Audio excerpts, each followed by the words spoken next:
Hello and welcome to another edition of Mailbag.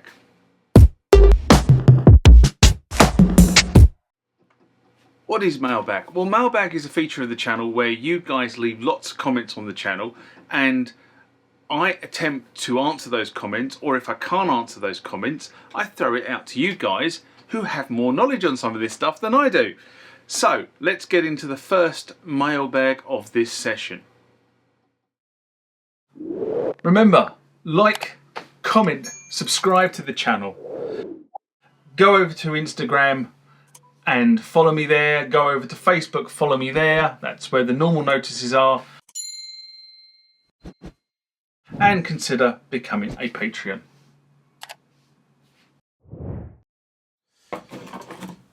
Right at the end of the last question, the boy racer who lives across the road, who has got a lead left foot, right foot, decided to start his car up.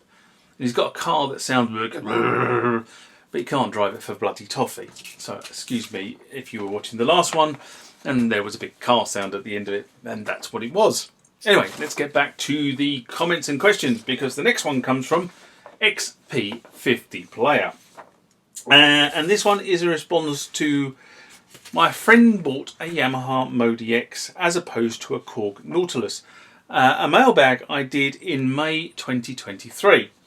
And XP50 writes, Yamaha has restricted its own synth development in some ways by keeping their systems retro-compatible. This comes at a cost of multi-parts, as more are needed to produce sound details enough to compete with what other manufacturers can do with a single part.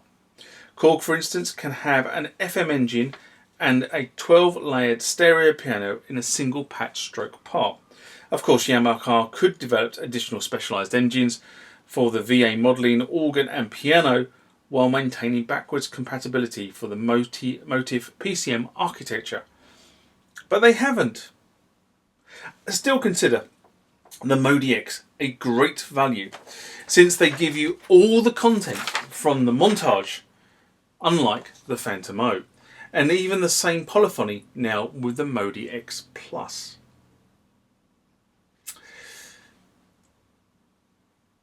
There's always pros and cons associated with a particular course of action relating to the development of these platforms. Most cover band players do not need the complexity of sound that some platforms provide. They just need a keyboard that can approximate the tones required to reproduce the song being performed. On the other hand, you have those that are trying to get as close to the original as possible and require that complexity. Some of these bands in the past used synthesizers that you can't gig with nowadays, and layered multiple synthesizers on top of each other, which makes it much difficult to recreate that sound. So you do need a keyboard that's capable of it. Now, not owning a Modi X and listening to the feedback of many commentators on this instrument, it tends to hit the first use case. It gives you, pretty much out of the box, many stock sounds that approximate to those you require to meet your gigging requirements. And also, it meets a second big plus for the gigging musician, being it is lightweight and it is portable. And when coupled with a computer and a VST installation, it will easily get you through the night. But those that need deep sonic capability, I think you're saying you hit the limitation of the Yamaha platform, and you might need another platform to give you that performance capability you need. But it's a very interesting comment, and thank you very much. And the next comment or question comes from the Death Beats. And this is in response to, should we boycott AI generated music? A video I did in May 2023. And Gary, who is the Death Beats, is a producer, as many of you probably heard me say. And he has some interesting views on some of this stuff. But this one, let's read through this one and see what he has to say. I'm not sure. However, Roland have the SH4d listed on their website as being MX1 compatible device. I've tried every combination possible, including running the SH4d on batteries and USB power and connecting it all to all ports on the MX1, and it still doesn't work properly. I'm finally starting to master the SH4d. So as you can imagine, I'm starting to come across the pros and cons.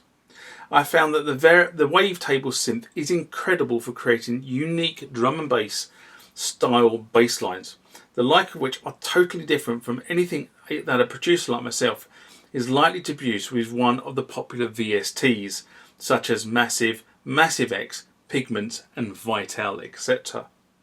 They also have a real analog warmth to them, which I really like.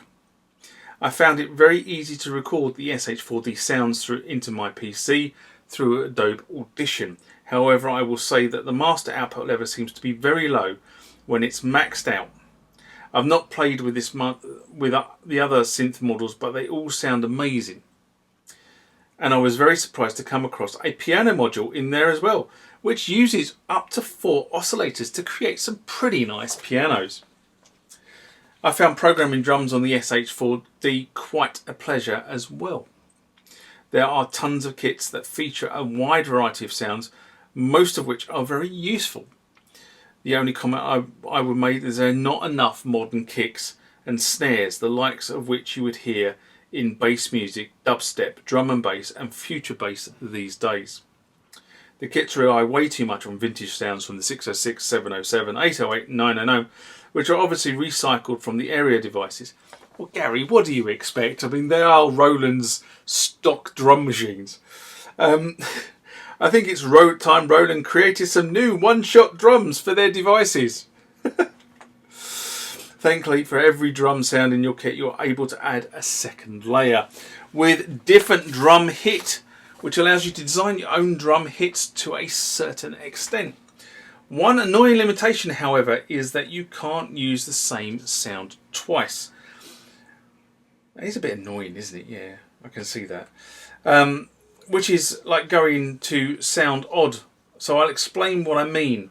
When producing in Cubase, for example, I like to double up each of my top layer hits in order to create a thicker, wider and more interesting layer of cymbals and hi-hats. I have 2 instances of hi-hat, for example, one pan left, one pan right, and one pitched down slightly to the other. One pitched slightly higher. You can't do this on the SH4d as it applies the same editing to both instances of the drum hit, even though they are sitting in slots 1 and 2. That's something that Roland should fix. It's a small thing, but it makes all the difference. Cheers, Gary. There's not an awful lot I can say about that, because I mean that is a real world feedback on the Roland SH4d, and he's actually being fairly positive. I mean, that's the kind of important thing here, is that he is fairly positive about the Roland SH4d. So there you go, real world experience, real world feedback from a producer using the Roland SH4d.